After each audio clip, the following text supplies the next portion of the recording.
Good day. I'd like to talk about Euthyphro, and the module had already identified Euthyphro as one of the four dialogues that basically led the one of the four dialogues that basically tackles the last days and even the death of Socrates.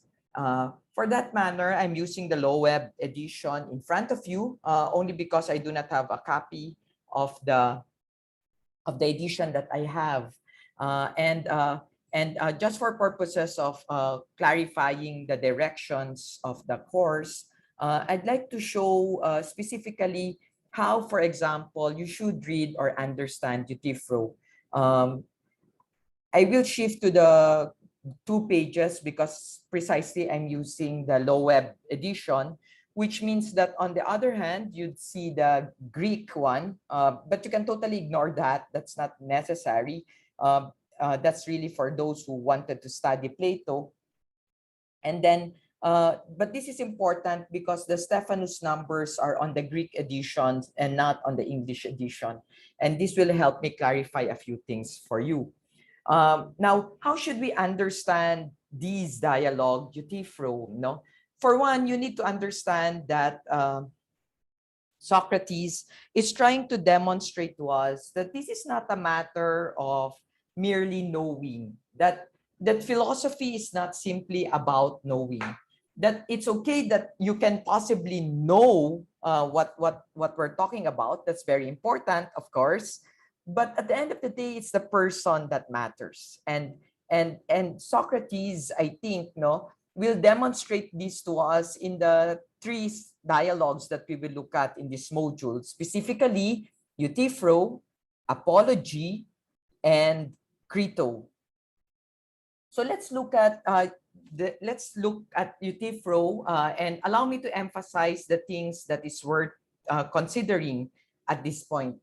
So it begins, Euthyphro, the entire dialogue begins specifically at that time when Socrates was in fact waiting for his time to enter the court. And because he's waiting for his time to be accommodated to enter the court, you need to understand that he already knew that he was called forth by the for trial, and that he was already in a way, no, accused of something. Sorry, uh, and that's very important also to consider, no. Here the dialogue opens specifically with Euthyphro recognizing Socrates, no. And this is true in this case. And Euthyphro basically asks, hey, Socrates, why are you specifically here? And why are you here in the portico of King Archon, he says. And Socrates says, well, specifically, I'm here because of an indictment, no? An indictment. And then Euthyphro says, what? Somebody filed charges against you? And he says, how is that possible? You're not the one who's filing charges against anyone, right? And then Socrates says, of course, I'm not filing any charges to anyone, but someone else is filing charges against me. And then who is he, says Euthyphro. And Socrates describes him. He says, I actually don't know the man, no, he says. But his name is Meletus, I believe, and he is on the deme of Pitus, he says. So, and then he describes him with long hair, little beard, pangit, little bird, beard, and bata with a hooked nose. The description tells you that Socrates knew him to be a young man. And later on, we'll see again as we develop this thought of a young man indicting him in Apology, that it seemed like this young man thinks, no, self-righteously thinks that he's doing good to Athens by indicting Socrates, when in fact Socrates seemed to be showing it's actually the other way around. And then, so that's where it begins. No, it begins specifically with the clarification of who Euthyphro is and Socrates. When we start looking at who Socrates is, what you need to, I mean, you who Euthyphro is, Euthyphro, in this case, no, happened to be filing charges, no, against someone. And quite interestingly, this someone that he filed charges against seemed to be his father. And it's quite interesting why he's doing so. And he says, I'm doing so because this is what I need to do. No? And what you need to understand at this point is the apparent or seeming similarity between the stance of Meletus against Socrates, the more elderly one and the younger one, compared to Euthyphro filing charges against his father. And Euthyphro says, I'm doing this one precisely because I'm doing what is good. And I know what is good, he says. So, or what is holy, or what is pious. And Socrates says, oh, wait. You know what is pious? So can you clarify can you, no, so what's the case, no, here, in 4A? What is your case, Euthyphro? Are you defending or prosecuting? Prosecuting, he says. Whom are you prosecuting? That's the question that he raises, no? Whom? And he says, a person that many thinks I should not be prosecuting. And why are you prosecuting him? Is he running away? No, he cannot be running away because he's old. And take note that at this time also, Socrates is also old, no? And that's also very interesting. And then he says, so who is this person that you are prosecuting? My father, he says. And says, your father? But what is the charge that you are filing against him? And he says, I'm suing him for murder. No? And then he says, oh my God, what's happening here? He says. And then he says, how is it possible that you're doing that? No? And take note of the response of Socrates here. He says, Heracles, no? Heracles, that's not Heracles, no, Heracles. Surely, Euthyphro, most people do not know where the right lies.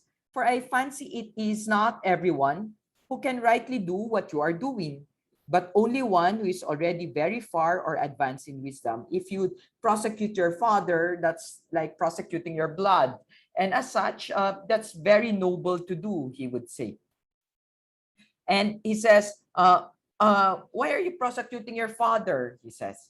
And he clarifies, is the one that your father killed a relative? That's why you are, letting go of your father. You certainly aren't going against him on a stranger's account.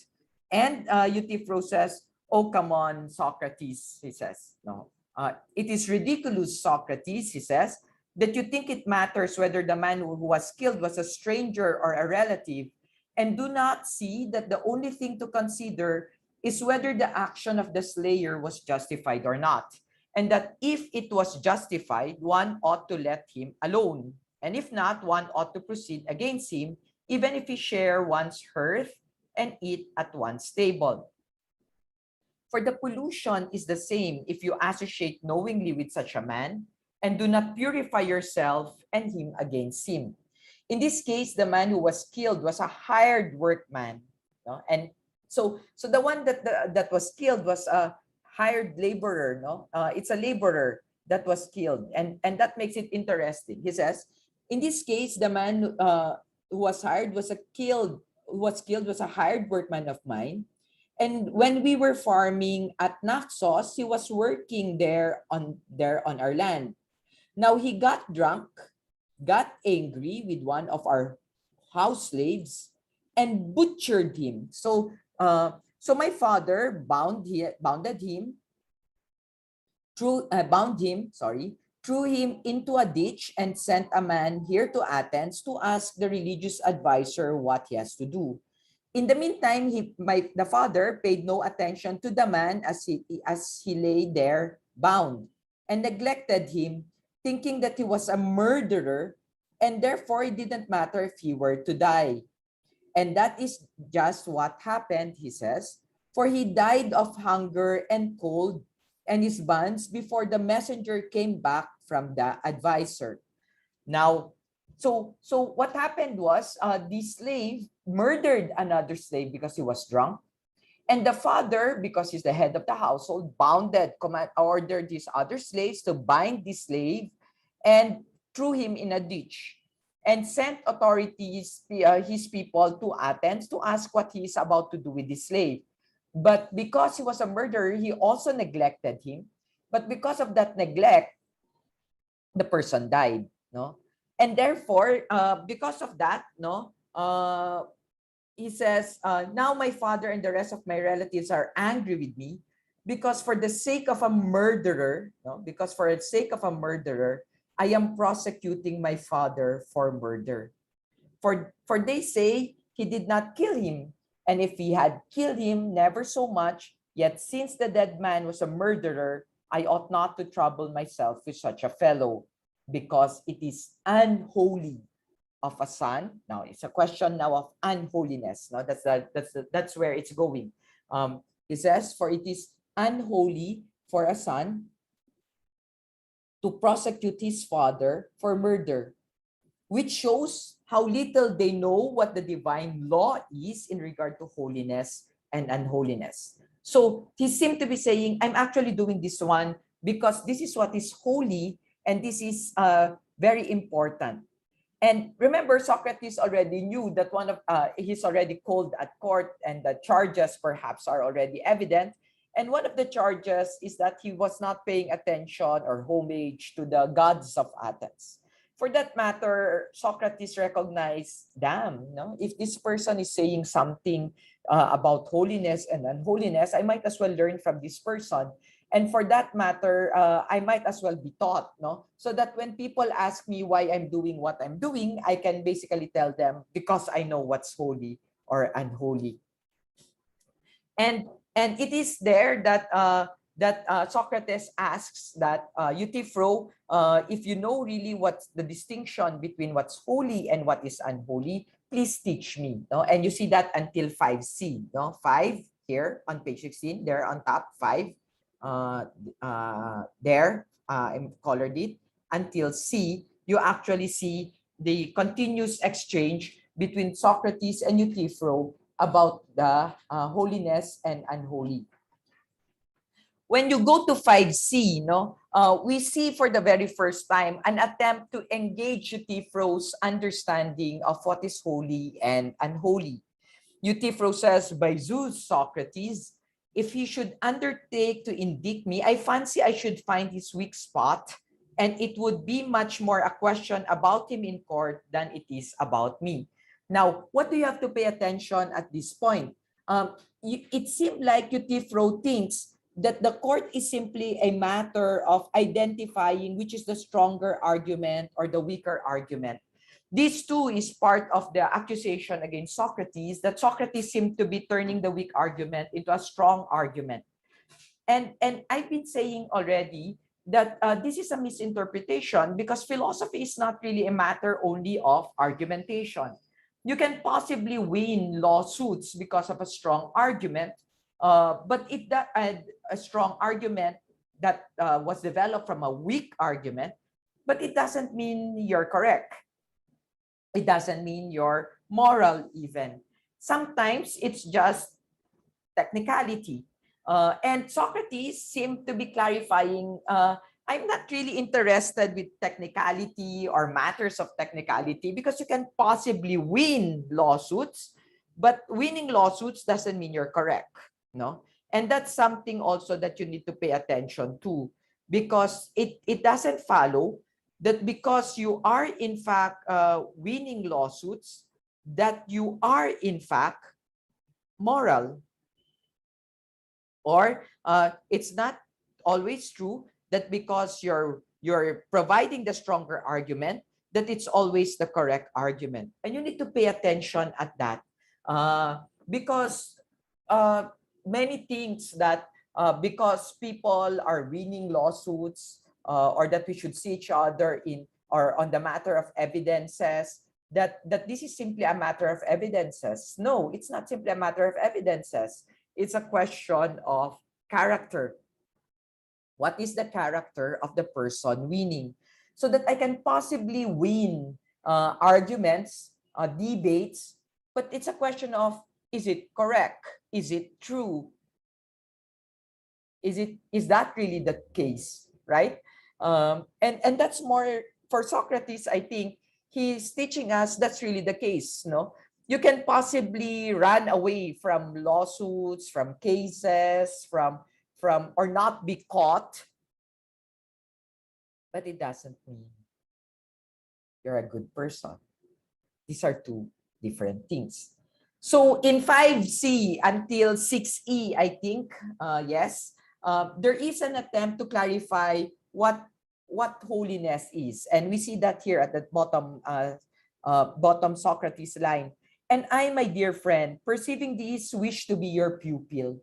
For I know that neither this fellow Meletus nor anyone else seems to notice you at all, but he has seen through me so sharply and so easily that he had indicted me for impiety. There, it will show to you that Socrates knew that his indictment is about unholiness.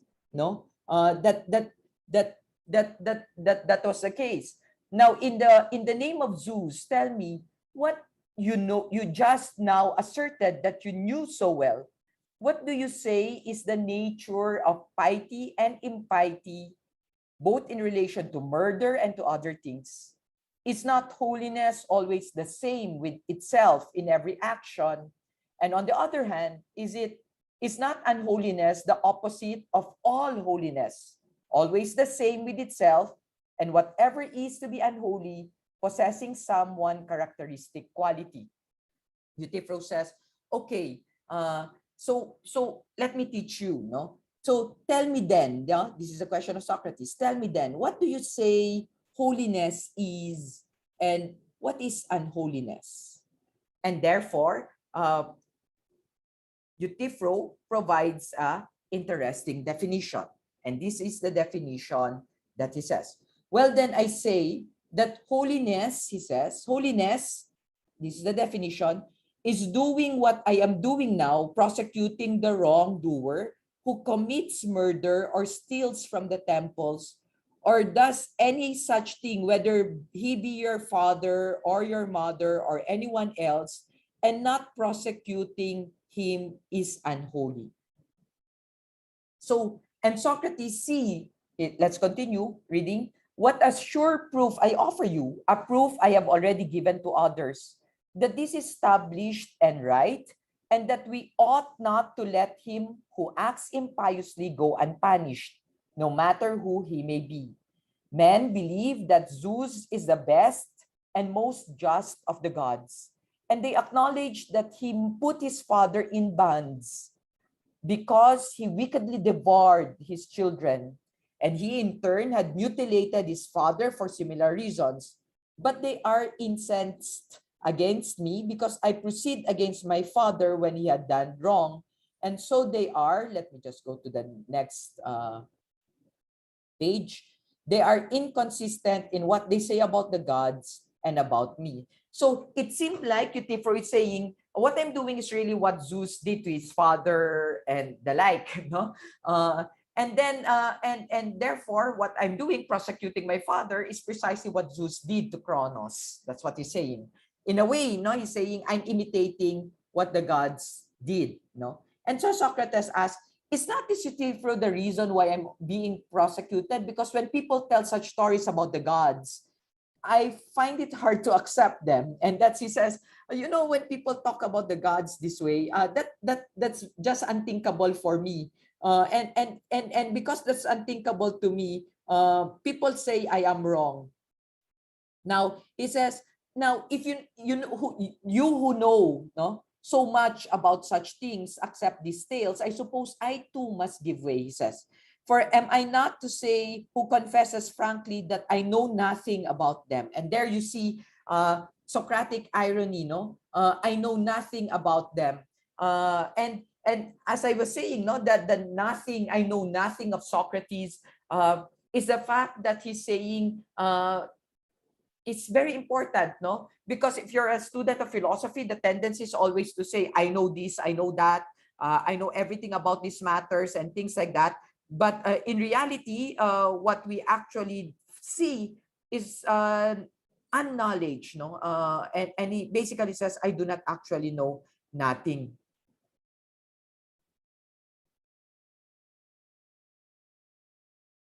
Uh, and therefore, let's go back, no?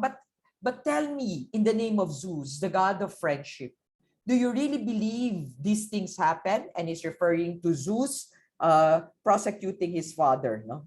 Zeus prosecuting his father. And then he says, yes, and still more wonderful things than these, Socrates, which most people do not know.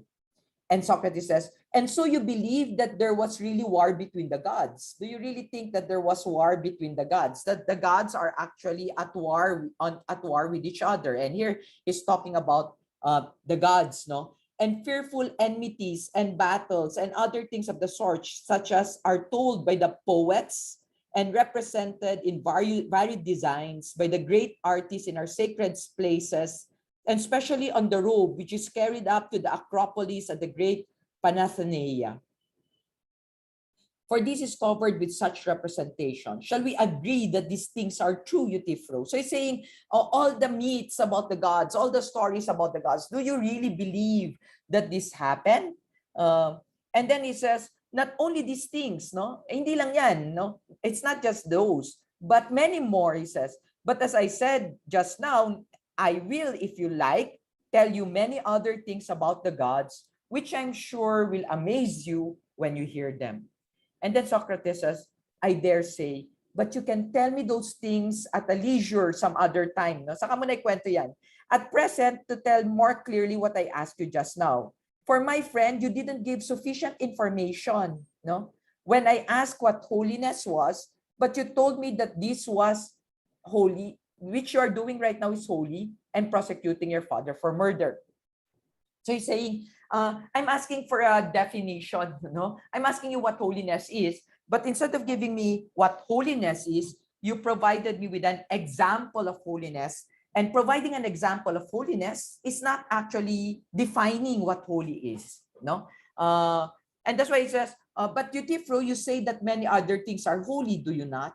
Why? So they are. Now, call to mind that this is not what I ask you, to tell me one or two of the many holy acts, examples, but to tell the essential aspects, definition, by which all holy acts are holy. For you said that all unholy acts were unholy, and all holy ones holy by one aspect. Tell me then, what this aspect is. So he's asking, you told me you know what holy is, so I'm not asking you what holy is. You have to give me the example. And may I keep my eye fixed upon it and employ it as a model. And if anything you or anyone else does agrees with it, may say that the act is holy, and if not, that it is unholy. And then he says, okay, you have not provided that. So if you wish me to explain in that way, I will do, he says. Well then, and then this is his definition. What is dear to the gods is holy, and what is not dear to them is unholy. That's a first definition that we can find. The holy is what is loved by the gods. Now, when you say that the holy is what is loved by the gods, no, that sounded like a very good definition, right? What is pious is loved by the gods, dear to the gods, no? So Socrates says, now you have answered as I have asked you to answer. However, whether it is true that definition is correct, I'm not yet sure. But of course, show me what you say is true. Certainly, says Euthyphro. Come then, let us examine our words. He says, the thing and the person that are dear to the gods are holy, says Socrates. And the thing and the person that are hateful to the gods are unholy. And the two are not the same, no? The thing and the gods, no? Magkaiba. But the holy and the unholy are the exact opposites of each other, no? Preference, no? If I like my cell phone, it's holy. If I don't like it, It's not dear to me. It's unholy. It sounded like that, no? And then he says, seems correct. Then Socrates asks, well then, have we said this also, that the gods quarrel? No, he says, but you have to understand, different gods have different perspective about things. No, there, that the different gods quarrel and disagree with each other, and there are actually enmity between them. And because of that, how do we basically understand holiness and unholiness? Because he says, if you and I were to disagree about number, for instance, which of the two numbers were the greater? Would the disagreement about this matter make us enemies and make us angry with each other? Or should we not quickly settle it by resorting to arithmetic? Arithmetic, he says.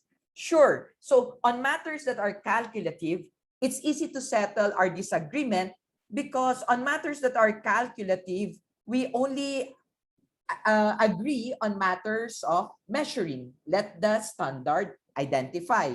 The same is true on matters of weight, things that are calculative, he says.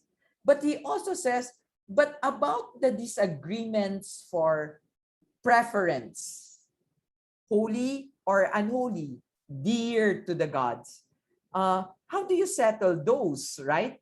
How do you settle, Socrates is saying, how do you specifically settle concerns that are moral in nature, like beauty, for example? How do you address matters of noble and disgrace, of good and bad? How do you address those, right?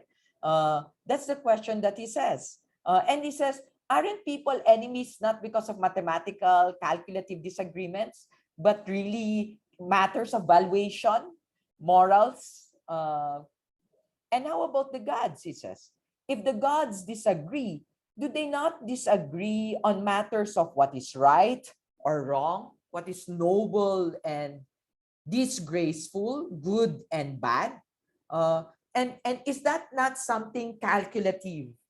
And because it's not calculative, it cannot be settled by an objective norm. That's what he's saying. So he says, if that's the case, then can we say, therefore, that the gods in each group love the things which they consider good and right and hate the opposites? And Euthyphro says, yes, that seems to be so. And then Euthyphro says, if that's the case, then is it possible that some gods will love these and other gods will disagree? And therefore, if other gods will love this and other gods will hate this, he says, is it possible then that the same things are hated and loved by the gods? And that's very important. No? He's saying, then it seems then that if it's simply a question of the love of the hate, that the same things are hated and loved by the gods, and the same things would be dear and hateful to the gods. So if he simply says that this is simply a matter of preferred by the gods or not preferred by the gods, then we have not actually arrived at any answer. No. So Socrates says, and he says, oh, tama, you're correct there, you're correct there. So Socrates says, oh, well, if I'm correct there, then is it really, then you have to look at this, no? Then you didn't answer my question. For I did not ask you what is at once holy and unholy, but judging from your reply, what is dear to the gods is also hateful to the gods. And so, Euthyphro, it would not be surprising if in punishing your father as you are doing, you are performing an act that is pleasing to Zeus, but hateful to Cronus and Uranus, and pleasing to Hephaestus, but hateful to Hera, and so forth in respect to the other gods. And then he says, and then Euthyphro says, but I think, Socrates, that none of the gods disagree with any of the things I am talking about, or holds that he who kills anyone wrongfully ought not to pay the penalty.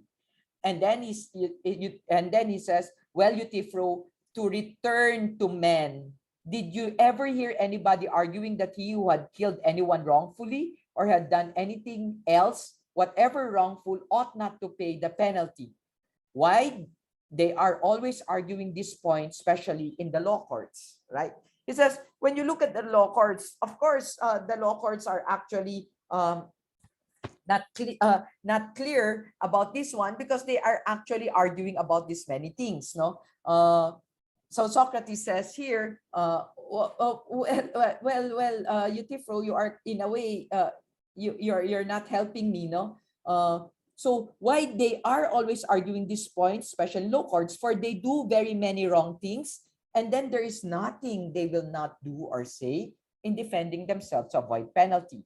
Yes, Socrates says, but do they acknowledge that they have done wrong? And although they acknowledge it, nevertheless, say they have ought not to pay the penalty. And then he says, oh, Socrates, they don't do that. No, they actually don't do that. So there was a sort of an interlude there, no?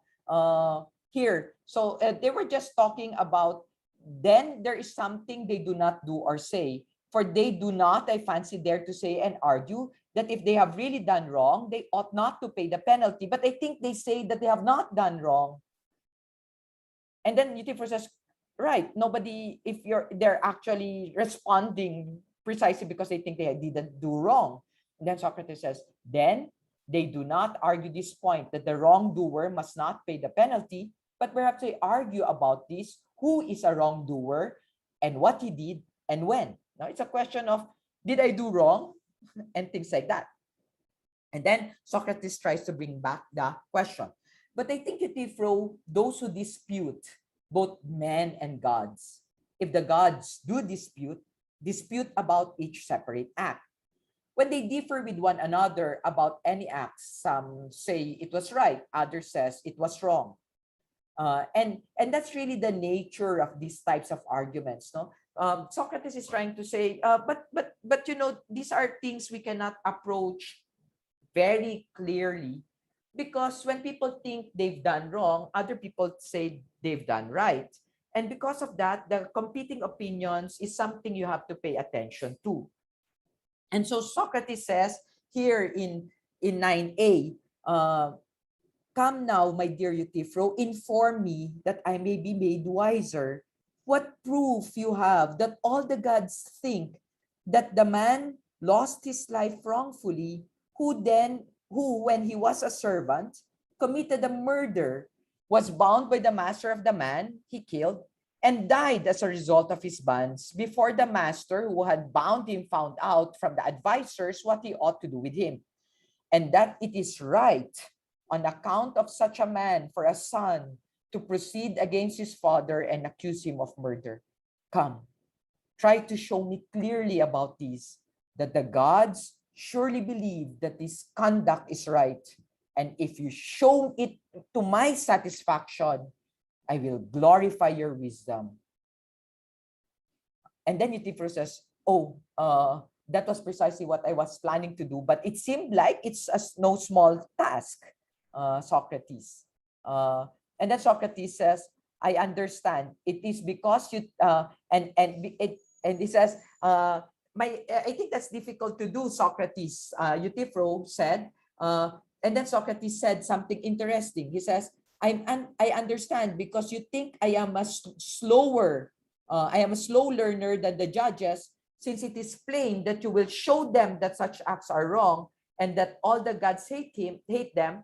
And that's how you told me you will do when you face the judges, but you cannot do it to me because you think I will not understand. And then Socrates would say, Euthyphro would say, quite clearly, Socrates, if they listen to me. And then Socrates says, of course they will listen to you because they discovered that you are a good speaker. No? And therefore, that's also very important to consider. No, is philosophy simply rhetorics, a matter of good speaking, or maybe not, right? That's why it's very important to discern the truth also, that the truth that we are talking about is not simply the truth of anything, no, but it's really truth beyond rhetorics, no, behind rhetorics, and that's something that's very, very important to consider, no.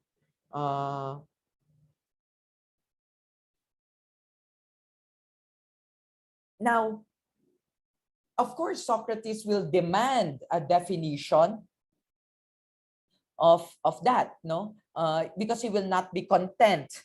Um, so in the first one, he was inquiring about what is hateful to the gods, no? That's the definition. But here in this section, nagulat ako. One of the staff of my housemate entered.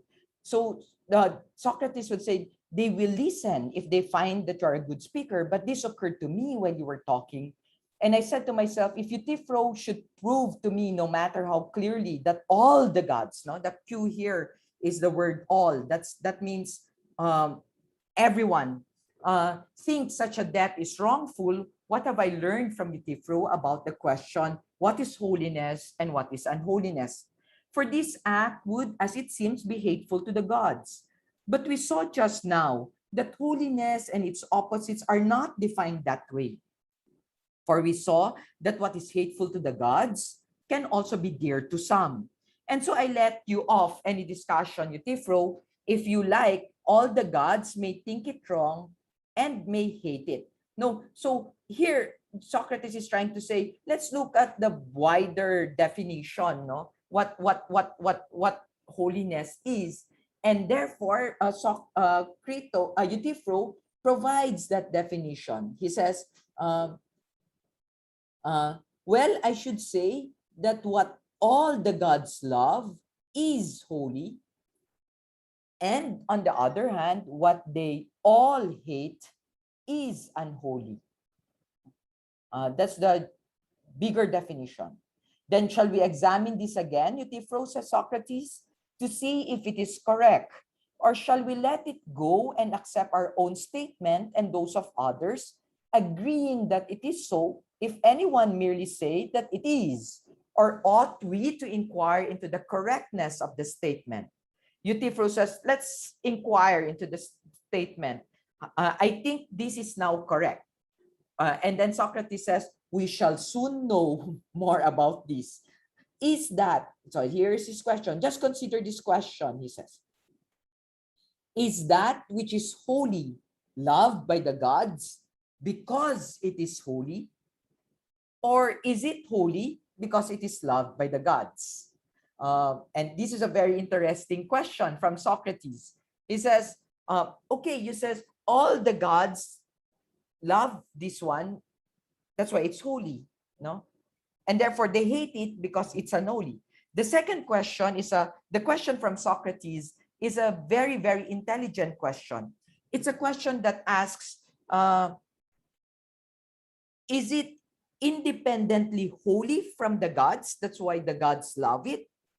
Or is the gods loving it the one that makes it holy? And that too is worth clarifying. What makes it holy? Is it holy in and by itself? Or is the preference of the gods the one that makes it holy?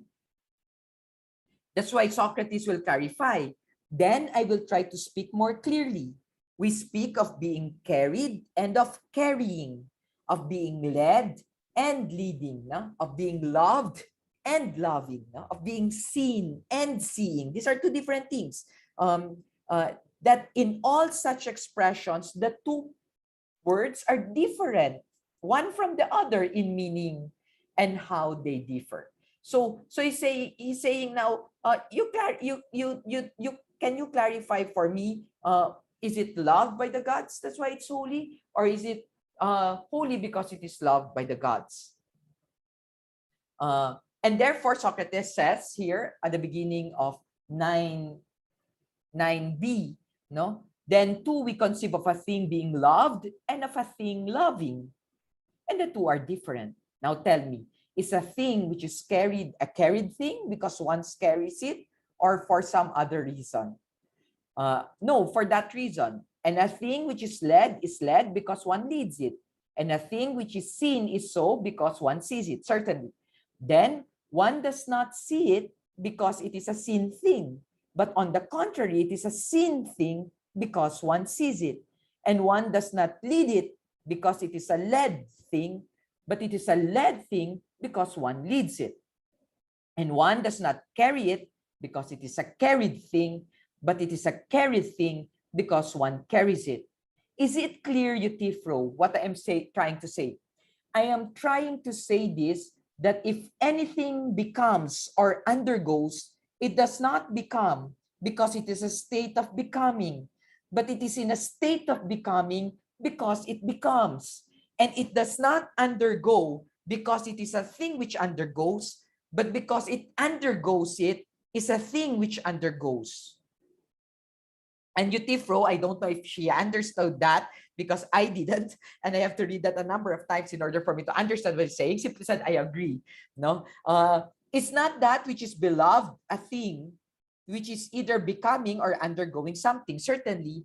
And is this case like the former ones? Those who love it do not love it because it is a beloved thing, but it is a beloved thing because they love it.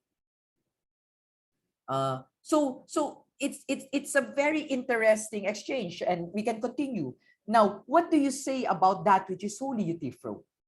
It is loved by all the gods, is it not, according to what you have said? And Eutifro said, yes, it's loved by the gods. For this reason, is it loved because it is holy, or for some other reasons? And he says, no, for this reason. It is loved because it is holy, not because it is loved. Take note of the question, because this question is very important. Take note of this one. It is loved because it is holy and not because it is loved. No? I think so, says Eutifro. But that which is dear to the gods is dear to them and beloved by them because they loved it, of course. Then that which is dear to the gods, Socrates says, and that which is holy are not identical. Right? Did you see the logic? I hope you did, but you can pause this recording and go back and read it again. How so, says Eutifro, and then Socrates explains, no? And the explanation is interesting. He says, Socrates says, because we agreed that the holy is loved because it is holy, and that it is not holy because it is loved, are we not? Yes, but we are agreed that what is dear to the gods is dear to them because they love it. That is by reason of this love, not that they love it because it is dear. Very true, says Eutifro. And then Socrates says, but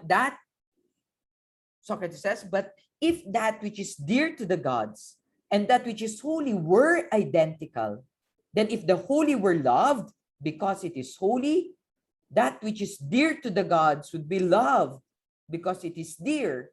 And if that which is dear to the gods is dear because it is loved, then that which is holy would be holy because it is loved. But now you see that the opposite is the case, showing that the two are entirely different from each other, for the one becomes lovable from the fact that it is loved, whereas the other is loved because it is in itself lovable. And Eutifro, it seems that when you were asked what holiness is, you were unwilling to make plain its essence, but you mentioned something that has happened to this holiness, namely that it is loved by the gods. But you did not tell us yet what it really is. So if you please, he says, do not hide. You do not hide. He says, you're complicating a lot of things. Please tell me what is holiness and what is unholiness. So Socrates seems to be saying here in 10b, no? That's already 10b. Come on, come on, we're back to the question, and you seem not to be answering it. And so Euthyphro says, but Socrates, I do not know how to say what I mean. For whatever statement we advance, somehow it moves about and won't stay where we put it. So he's saying, come on, Socrates, you seem to be playing tricks on me. I don't seem to know already what I'm talking about. And that's not fair. No, that's not fair. I thought I knew what I was talking about, but in reality, it seemed like I don't already know what I'm talking about. And you need to read the previous paragraph, no, of this underlined question to make sense why that is the case. And here, no, so he says, Euthyphro seemed to be accusing Socrates, giving Socrates a label. No? And what is the label that he gives Socrates? He says, you know, your words are very tricky. It's like we're moving around circles. We're not really advancing. And the words that we're talking about doesn't seem to be in place. And that's an image that you have to understand. That's the image of Socrates as a Daedalus. As we move forward, we will see many other images of Socrates as a fly, gadfly, in a cow, or even as a stingray, a torpedo fish. But here in this instance, he was talking to Socrates as was providing an image of Socrates specifically as as Daedalus, no? And he says, you know, Daedalus is my ancestor, and Daedalus was known for here. There's a note here who Daedalus is. No, Socrates was the son of a sculptor, and was himself educated to be a sculptor. Normally, you carry the trade of your father, right? And then he continues. Daedalus was a half mythical personage whose statues were said to have been so lifelike that they move their eyes and walk about. That's why when he says, you're like Daedalus, he seems to be saying, your arguments are not staying put. My arguments are not staying put because of you. And therefore, Euthyphro doesn't seem to understand very much how to move forward. And that's the reason why Socrates will try to provide his requirement of what a good definition is. And you see that in 12. But is everything that is right also holy? Or is all which is holy right, and not all which is right holy, but part of it holy and part something else? I can't follow, he says. Euthyphro says. And Socrates says, and yet you are a much younger than I, as you are wiser. Akala ko ba, sabi mo, you understand, you know, and now you can follow. As I said, you are indolent on account of your wealth and wisdom. I want to comment on that. You are indolent. Indolence is a type of laziness, no? It's a type of laziness. And remember, even Heraclitus or Heraclitus says, this is something you have to be very careful about, indolence, because indolence is the refusal to be awakened to the truth. Indolence is being comfortable with your presumed truths, and because it's a comfort on your presumed truths, you don't think anymore, you don't push it anymore. You're so comfortable with your understanding, pea-sized understanding, you don't want to push yourself, you don't want to challenge yourself anymore. And that's also something we need to pay attention to, because sometimes, right, when you're studying, you think you already know, and that's enough. But what he's basically saying is, no, you should not be comfortable with what you know, because precisely when you think you know, maybe you don't know, and that's something you have to pay attention to. And that's why come on, push yourself to think, help yourself think about these things, no, he says, because it's very important what we're talking about. And here in the latter part, you say, it was something of this sort that I meant before. When I ask where the right is, there also is holiness, or where holiness is, there's also the right. But holiness is not everywhere where the right is, for holiness is a part of right. Do we agree to this, or do you dissent? And Euthyphro says, I agree. And then Socrates says, now observe the next point. Now, pay attention, he say. Pay attention to this that I'm going to say next. He says, now observe the next point. If holiness, he says, is a part of the right, we must apparently find out what part of the right holiness is. Now, if you ask me about one of the things I just mentioned, as for example, what part of number and the event was, and what kind of a number it was, I should say that which is not indivisible by 2, or but divisible by 2. Do we agree? And he says, I agree. Now, if you turn to teach me what part of the right holiness is, because remember, Euthyphro seems to say, this is right, and therefore this is holy. He says, if you teach me what is right, then I'll be able to identify what is right. And I'll be able to tell Meletus that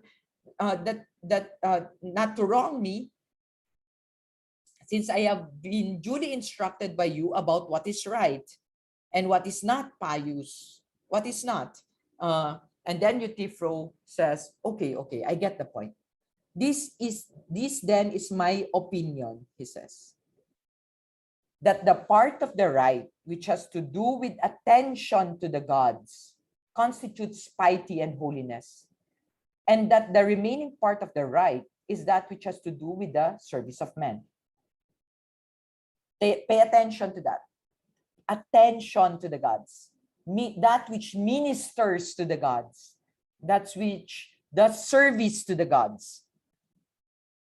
And here Socrates says, and let's continue, I think you are correct, Euthyphro, but there is one little point about which I still want information. I do not yet understand what you mean by attention to the gods. I don't suppose you mean the same kind of attention to the gods which is paid to other things, right? We say, for example, that not everyone knows how to attend to horses, but only he who is skilled in horsemanship, do we not? Certainly, says. Then horsemanship is the art of attending to the horses. Yes. And not everyone knows how to attend to dogs, but only the huntsman. That is so. Then the huntsman's art is the art of attending to dogs. Yes. And the oxherd's art is that of attending to oxen. Certainly.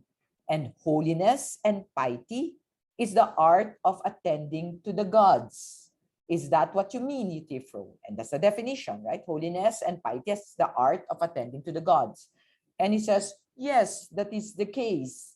Now, attention always aim to accomplish the same end. I mean, something like this, says Socrates. It aims at some good or benefit to the one to whom it is given.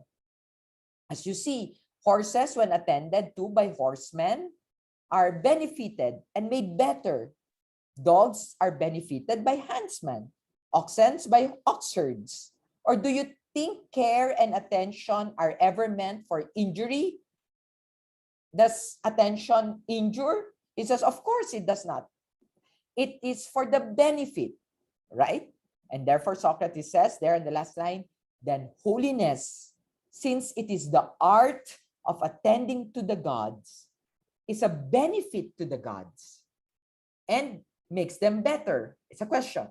And you would agree that when you do a holy or pious act, you're making one of the gods better. And then Euthyphro says, wait. If I attend to you, if I teach you, your teaching, you should be made better by my teaching. So that if holiness is really a matter of attending to the gods, does that mean the gods benefit from my attending? And Euthyphro says, no, by Zeus, that's not what I mean. And then Socrates clarifies, nor do I, Euthyphro, think that that is what you meant. Far from it. But I ask you, what do you mean by attention to the gods? Or what do you mean by ministering to the gods? Well, what kind of attention to the gods is holiness? And then, what kind of attention? And Euthyphro says, the kind, Socrates, that servants pay to their masters. The kind of attention, very similar to how servants pay attention, and and and and then Socrates says, I understand, no? It is, you mean, a kind of service to the gods, no? A kind of service to the gods. And then Euthyphro says, exactly. Now, can you tell me what result the art that serves the physician serves to produce? Is it not health? Yes. Well, then what is it which the art that serves ship builders serves to produce? Evidently, a ship. And that which serves house builders serve to build a house. Yes. Tell me, my friend. And this is where he goes back to the initial point. Tell me, my friend, he says, what would the art which serves the god serve to accomplish? For it is evident that you know, since you say you know more than any other man, about which math have to do with the gods. And then Euthyphro says, I say it's true, and what I say is true, Socrates. And therefore, Socrates therefore coerces him. Okay, if you do know, no, if as you say, then tell me, what is the glorious result which the gods accomplish by using us as servants? And then Euthyphro says,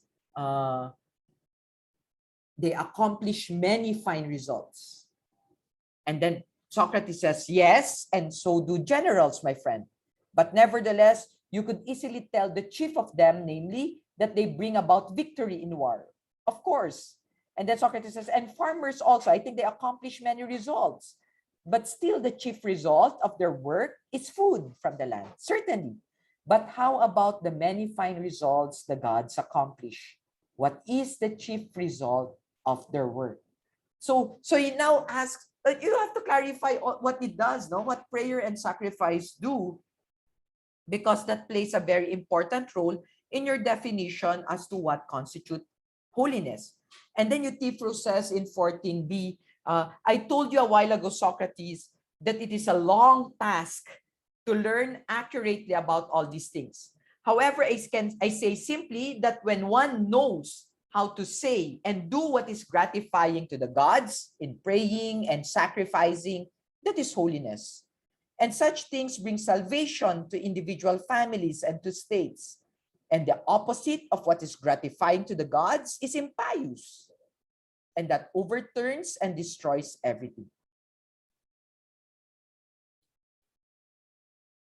And so we go to the fourth definition. He says, you might, if you wish, I'm on 14c, no? So you see 14 and C there on page 52. You might, if you wish, Euthyphro, have answered much more briefly the chief part of my question. But it is plain that you do not care to instruct me. For now, when you close upon it, you turn aside. And if you have answered it, I should already have obtained from you all the instructions I needed about holiness. But as things are, the questioner must follow the one question wherever he leads. So he says, what do you say the holy and holiness is again? Do you not say that it is a kind of science?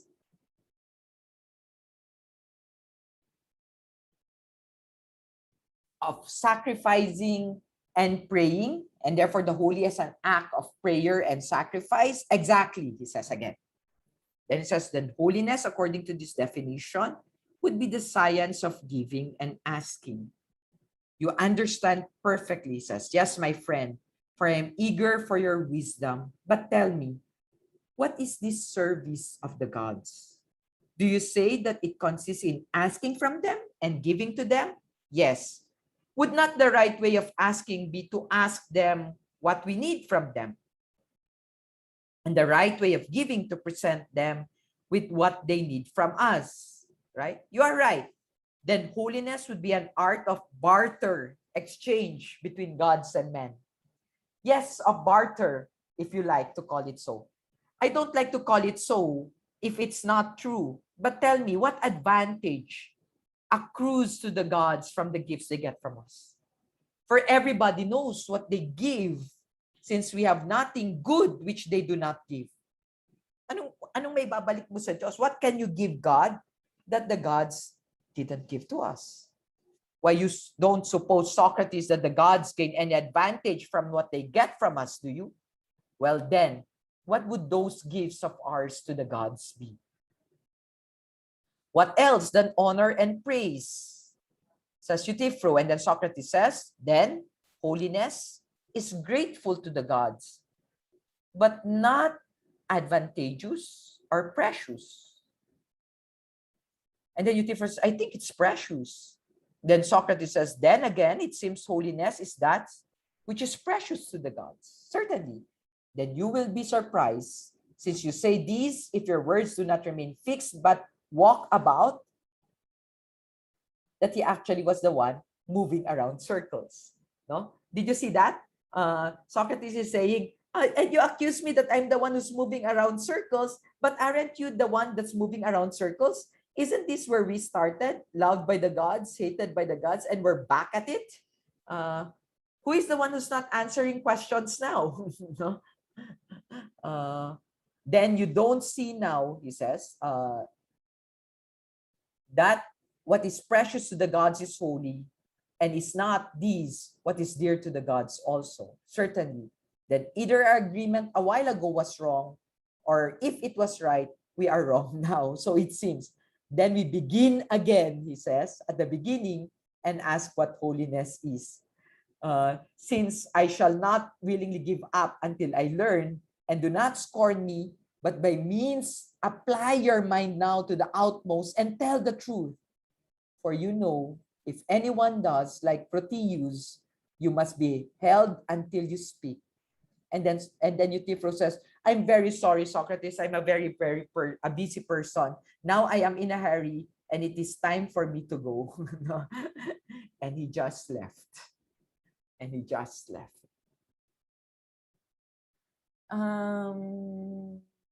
It's very interesting how Socrates tried to engage Euthyphro. But it's also very interesting how our own understanding of piety or holiness is more than mere rhetorics. When we say this is what the holy is, to what extent can we really pursue that or not pursue that? I'll end the recording here, and please go back and read Euthyphro and enjoy. Thank you.